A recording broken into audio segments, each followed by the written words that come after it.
One thing that is often cited as a reason to not believe in a God is the proof for the theory of evolution. What I propose here and what I believe, or at least what I think makes more sense than anything else that I've so far heard, is actually a culmination of both evolutionary theory and creationist theory. What has been evidenced so far through discussions about the Bible, theories about the Bible, all of the research into the Bible has been that that science cannot disprove the Bible, and the Bible cannot disprove science. There's like a lot of things that science would like to use to disprove the Bible, so the theory of evolution is one of them. And there's a lot of things that the Bible would like to use to prove itself against, for example, science. But there's no proof, no hard proof, that either side actually has that can prove, that they are the truth. You see, the problem with the theory of evolution is that it has gaps that require physical evidence in order to prove, in order to be a complete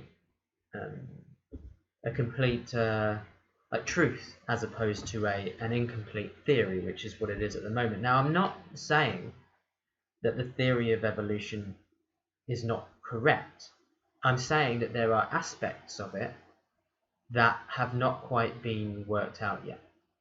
So I absolutely agree that organisms evolve inside the environments in which they are placed, and we can see that when we see environmental symbiosis, things that require perfectly another thing within that environment in order to survive. For example, there is I believe a nut of the baobab tree, or there's a nut of a bush or a nut of a tree in Africa which cannot germinate unless it has passed through an elephant's an elephant's digestive tract. It is coated with a really thick skin which actually prevents germination. The only way that this plant reproduces is to have that seed go through an elephant's digestive tract, and it's an elephant's tract because it's only the elephant's tract that has it in there for that long, and therefore can dissolve enough of the skin off, and also that can swallow these damn things, in order for this seed to germinate. It has to have the skin taken off, and the only way of doing that is through the elephant's digestive tract. So without an elephant, this bush, this tree, I can't remember exactly which one it is, cannot reproduce. Now, how did evolution get to that point?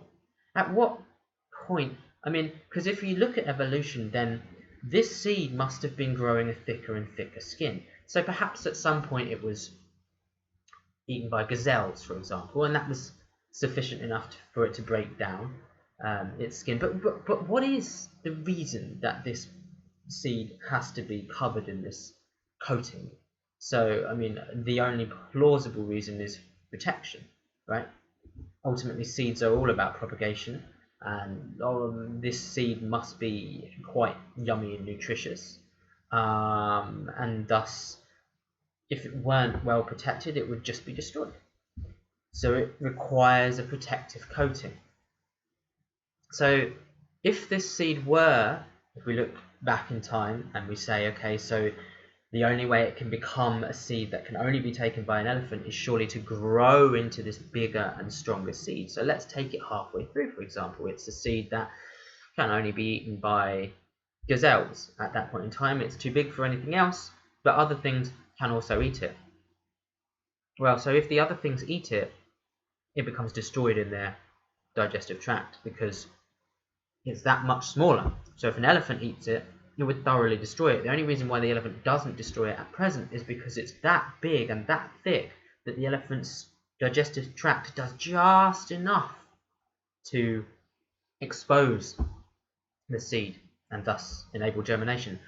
If it was halfway down its evolutionary line, which that's the only evolutionary line you can look at, is that it developed this skin, then the skin would be eaten. Then, as I say, if it was eaten by an elephant, then it would indeed dissolve the skin and then everything else in it as well, because it's still in the elephant's digestive tract, but it's half the size with half the freaking protection.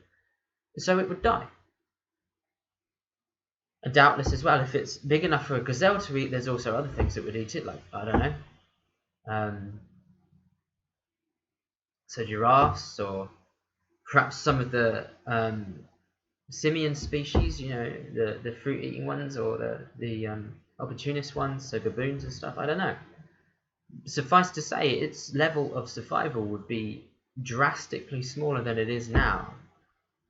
And if you keep going further back, it would have been just an edible seed that everything ate, you know? And there's no protection, so how did it survive and become that? I mean, yeah, okay, I'm just on the surface here, and there may well be a way in which it got to that point, but it would have been bloody hard either way. Anyway, so that to me is an example of evolution being able to be challenged slightly, and also there's the fact that there are no linking species. I mean, yeah, we can see in existing species examples of hip bones, for example.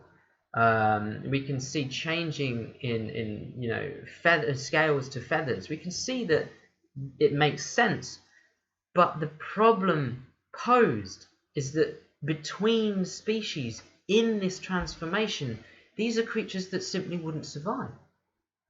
You've got the mud skipper is a very good example that came from the sea. It came from a fish. So somewhere between the mud skipper and a fish was a fish that came out of the water and was able to breathe and somehow move. Now this would have been, if you take evolution, it would have been a fish that was using its front fins, because that's how the mud skipper moves, with the use of its front almost feet, which would have been at one point fins. But a fish to have just come out of water would have needed fins enough to swim, and then to come out on land would have somehow had to have enough firmness and strength in those fins to be able to propel the fish forward. And then what's it going to eat? Where's it going to reproduce? It's like, yes, it makes sense on paper level that this came to this and this came to this and this came to this, but how did those things, in the process of becoming what they are, survive? All we see now in our days is adaptation within the species brackets. So Darwin's finches were still finches, they just had different beaks. The moths, you know, that changed colour from white to black in order to survive near coal factories are still the exact same moths. They haven't evolved into another species. Well, they've evolved into another species, but they are still the same thing. And they're not going anywhere other than that. Now, the Bible and religion states that all creatures were created in the form that they are still existing in now. And the problem there is that, well, we can see evidence of evolution. It's there, yeah, we can't find the evidence of the intermediary species, but we can see these relationships that all point to evolution. It's not provable, but it's really, really almost provable. So you've got this dichotomy going on. And I propose that actually what is going on is an amalgamation of them both. Put simply, I believe that evolution did happen, but that it was controlled by God, or a higher something. All right, and this makes a lot of sense when you think about it. It would mean that indeed we're not going to see any transitionary evidence. We're not going to be able to find those because, like, it happened in an instant. See, we think of evolution as happening over millions and millions of years, but what if evolution actually happened due to a deity or some other thing, some other power that we don't understand, and it happened in an instant or a day? God, let's call it, for example, wanted to populate the earth with life, and so God used whatever powers God possesses to shoot life, let's say, just enhance it, speed up time, just pump life into the planet and pour it in and create possibilities through evolution, but powered evolution. Yeah? So that what we get is this amazing profusion of interdependent ecosystems and creatures living within those interdependent ecosystems, but no evidence for how it got there. And again, we would get what we get now: mutation within our systems, but no further evolution. Yeah. And I believe that this, to me, this makes a whole load of sense. I believe it's also backed up by what's in the Bible. So the Bible says that God created all these creatures in one day. Now again, you can look at the Bible and you can interpret the Bible in so many different ways, just as you could interpret any religious text in so many different ways. But the fact is that this theory that evolution took place, but it was controlled by God, fits with the Bible, and it fits with scientific evidence right now. So the Bible says that God created the plants and the animals in a day, all of that, everything else in different days. It also says that there was a Garden of Eden, in which all the animals were brought out to Adam, and he named them, and they were all living in harmony. So they I don't know, the lions didn't attack anything. They laid down with the lambs and stuff. So there was something else going on there as well, like like life was sustained by something else at that point. And if God was making the life at that point, then that also makes sense, because life needs life to sustain itself, and if life is coming from a god, a deity, then it doesn't need to eat. Yeah, so to me this makes a lot of sense. It also then fits that the Earth could be millions of years old, and it could be thousands of years old. It doesn't matter. It fits either way. Either it was controlled by a deity really quickly, or it was controlled by a deity over time. But either way, it was controlled. It seems very clear to me that it was controlled, because there was just no way that life could evolve without assistance through mere random mutation, because random mutations do not provide advantages in general for species progression. They generally provide disadvantages, or if they provide advantages, they aren't necessarily sexually attractive to the species. There's also the question of my mind wanders here, but there's the dinosaurs. So there's a whole evolutionary chain there we have proof for, which was wiped out. That's another thing that the evolution kind of doesn't handle. Like, we see in the fossil record that mammals started coming about there, But again, we don't see from where, we just see that they started coming about there. So the evolutionary theory is that mammals already existed. But how in this world where it was hot enough for dinosaurs to live, and it was, full of these massive creatures? There's a possibility that tiny rodents lived, but then that rodents were the only thing that survived, like the catastrophe that killed the dinosaurs. I mean, an event that can kill off an entire bracket of species. So we're not just talking one species. So a disease can handle one species, yeah.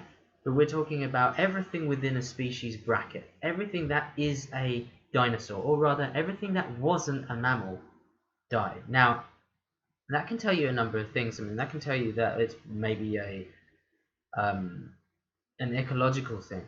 So after the evolutionists point to the Earth rose or fell in temperature. Usually it's fell, and the mammals were able to cope with it being small and therefore less surface area ratio. And the dinosaurs didn't have enough, and that indeed does sound true. But once again, we're looking at the reason why. I mean, why is all this happening? Why did this happen? Okay, yeah, it might be random happenstance, but again, the fact that mammals were there in the right place at the right time, and the fact that dinosaurs had got to this pinnacle, and the fact that the world was an archipelago that was literally perfect for the spreading of a species for the spreading of species throughout the planet after this point, and the planet wasn't broken up then. All these factors they just seem like someone had the Earth, the Earth belonged to something that was experimenting. Yeah, so once again, it's like, yeah, I can't prove any of this stuff, but I feel like there is too much perfection in what's being created to have been created at random. Random mutations create ripples in life, but they do not change the fabric of a species. Anyway, research. What do you think?